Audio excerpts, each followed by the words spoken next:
नगाड़े बज रहे हैं। ये नाचता हुआ शख्स किसी का बेटा है और जश्न मन रहा है पिता की मौत का।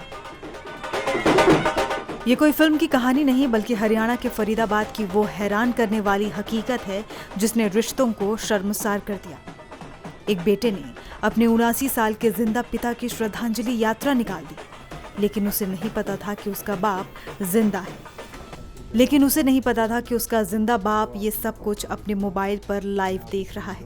अब सवाल ये कि आखिर क्यों की बेटे ने ये घिनौनी हरकत।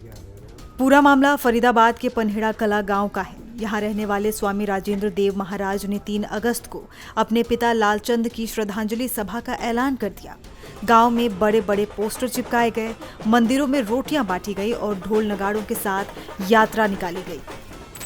बेटे राजेंद्र ने कहानी बनाई कि उसके पिता 9 महीने पहले महाकुंभ में गए थे, जहां भगदड़ में उनकी मौत हो गई। आरोप है कि उसकी नजर थी उत्तर प्रदेश सरकार के उस 25 लाख के मुआवजे पर जो भगदड़ में मारे गए लोगों के परिवारों को मिलना था। सब कुछ उसके प्लान के मुताबिक चल रहा था, लेकिन कहानी में ट्विस्ट तब आया जब 79 साल के पिता लालचंद ने अपने ही श्रद्धांजलि समारोह का वीडियो देख लिया। वो हैरान रह गए। उन्होंने तुरंत अपने जिंदा होने का वीडियो बनाया और गांव के सरपंच को भेज दिया। जैसे ही जिंदा लालचंद गांव वापस लौटे, बेटे राजेंद्र के पैरों तले जमीन खिसक गई। पंचायत बैठी और लालचंद ने जो खुलासा किया वो सुनकर सबके होश उड़ गए। उन्होंने बताया कि बेटा रोज मेरे साथ मारपीट करता था, मुझे घर में खाना तक नहीं देता था, मेरी 2.5 एकड़ जमीन हड़प ली। मैं तो अपनी जान बचाने के लिए घर से भाग गया था।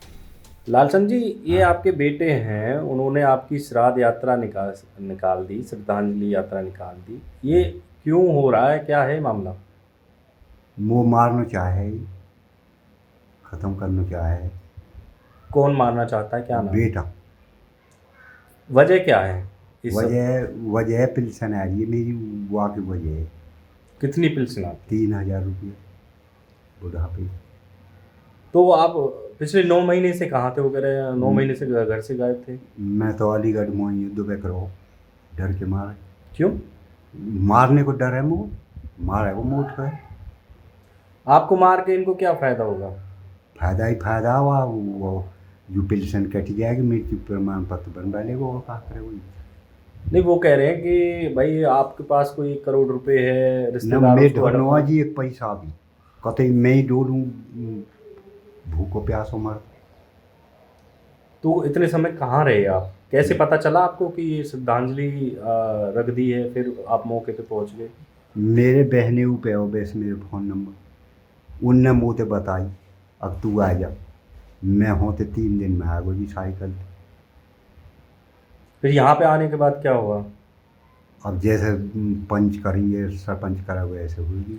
तो वजह क्या है? मतलब आपको ये रखना नहीं चाहते आपके बेटे, या क्या होता है आपके ये साथ? मुँह मार देंगे, रखने तो बहुत दूर रही, मुँह मार देंगे इठो। वो कह रहे कि अब से पहले भी 4 बार आप जा चुके हैं छोड़ के। जब दुखी है जा भूख में और भग जाओ।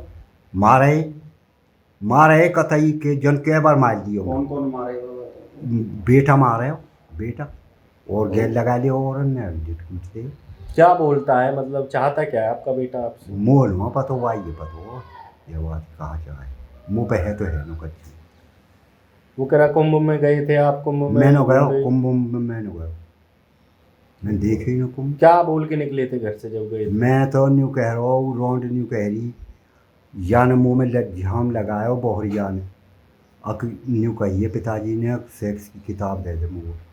मैंने कि देखा, मैंने कह दी मांगी, मैं बोहरिया थे आज तक बोली नहीं हूँ बेचारी थी। नो मैं कौन की कहूँ, डर के मारे मैं कच्छ भी ना कहूँ। तू जब दे दे खाई ली। तो आपके साथ किस तरह से मारपीट करते थे लोग? ये झोम लगा मैं मंच जैसे, मैं न्यू कह दी भैया गाड़ी मत दे। न्यू कह दे और बहन से तू ये पंच साले तू जो ने झट कूट दे। अब यह बोहरिया ने अब बनाया और नहीं यूँ तो बनाया और सेक्स किताब में मैं खा लूँ। तो पुलिस में कंप्लेंट की क्या आपने कभी इस चीज़? मैंने करी एक बार पहले। अब वो ये मारे हैं रोटी नो दें। अब झट भैया गोम के लग गए इनकी गए मोते न्यू कह दी अमी चंद्र का ही बात। अगर जो सारे छोरा का हाथ लग गो ना तो तू ही जो नहीं तो। अब क्या इनके पास रहोगे, अलग रहोगे? मैं तो अलग रहूँगा जी कतई जिंदगी, मैं चे मर जाऊँ कहीं। हाँ मैं न रहूँ इनके ढोल, कतई नहीं रहूँ, चाहे कच भी है, चाहे भूख मर जाऊँ कहीं। उधर जब बेटे की चोरी पकड़ी गई तो उसने एक नया ड्रामा शुरू कर दिया। वो कहने लगा कि ये सब उसने अपने पिता को ढूंढने के लिए किया था, क्योंकि उसे शक था कि किसी ने उन्हें किडनैप कर लिया है। लेकिन गांव वालों ने भी उसकी एक ना सुनी। पंचायत ने फैसला सुनाया कि लालजी बेटे राजेंद्र और उसके परिवार का गांव से हुक्का पानी बंद कर दिया जाए, यानी उसका पूरी तरह से सामाजिक बहिष्कार कर दिया गया। हैरानी की बात तो ये है कि ये राजेंद्र कभी होटल मैनेजर हुआ करता था, लेकिन सब कुछ छोड़कर स्वामी बन गया और पिता की ही जमीन पर आलीशान आश्रम बनाकर रहने लगा। पंचायत कर रहे हैं गांव में, वो कह रहे हैं कि मेरे को राजेंद्र जी मतलब तंग करते थे, पैसा हड़पना चाहते हैं। आपके पिताजी खुद आप पे ही आरोप लगा रहे हैं। नहीं, आप देखिए, पिताजी से जाके बात करिए। मैं अगर हड़प रहा हूँ तो मैं अगर उनकी, वो मुझे अपनी औलाद समझते हैं तो मेरा तो अधिकार है।